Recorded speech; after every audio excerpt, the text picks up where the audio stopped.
Hi, I am Prasad. I am an advocate practicing in High Court of Telangana and other courts in Hyderabad.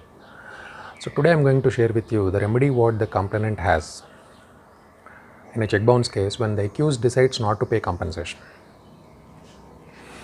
The law that is prescribed under section 138 of NI Act pertaining to punishments in a check bounce case is that the magistrate can impose punishment of imprisonment which can extend up to 2 years, or the punishment of fine which can extend to the double the check amount, or both. That is the punishment that is prescribed by the check bounce law under section 138 of NI Act. Now this punishment has to be imposed, both imprisonment and fine has to be imposed by metropolitan magistrate or judicial magistrate of the first class. Now who is metropolitan magistrate and who is judicial magistrate of first class is that they are the lowest cadre for conducting criminal cases all over India. Metropolitan magistrate is the expression that is used for magistrates who are in cities, metropolitan areas where the population is above 10 lakhs, a million.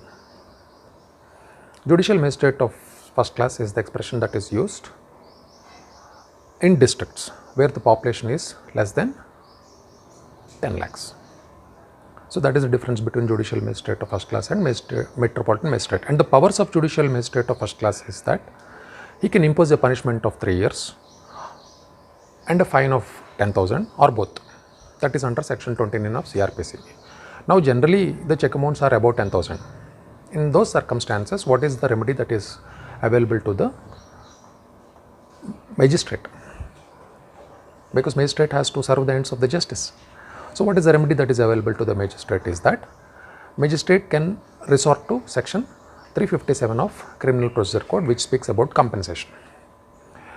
There is no limit to compensation that can be awarded by the magistrate under section 357, which was also confirmed by Honorable Supreme Court in Bhaskaran versus Sankaran, rendered on 29 September 1999. So magistrate can award any amount of compensation. Therefore, all over India, in check bounce cases, magistrates are resorting to awarding compensation instead of fine. So they don't use the expression fine because under section 357, either fine has to be imposed or compensation has to be imposed, but not both. So therefore, a magistrate is imposing the punishment in a check bounce case whether to impose imprisonment and compensation, and in default of payment of compensation, again imprisonment. Now the interesting question comes, if the accused decides simply to suffer imprisonment and just escape from the payment of compensation. If the compensation is on a higher side, if it is above 50 lakhs or if it is 1 crore, anyhow the punishment, the bar on the punishment is only up to 2 years. It is better to suffer 2 years instead of paying 50 lakhs or 1 crore is the idea that accused may get. Therefore, Supreme Court in Kumaran versus State of Kerala rendered a decision on 5th May 2017, which speaks that even though the accused suffers imprisonment on the count of imprisonment and on the count of default of payment of compensation, accused cannot escape the clutches of law by not paying the compensation. The remedy what the complainant has, which I am going to share with you right now. The remedy what the complainant has in those kind of circumstances is, complainant has to attach the immovable and movable properties of the accused. So the precaution what the complainant must take while accepting a check from the accused is to see whether the accused has any movable or immovable properties, because if there are no immovable and movable properties, court can't help.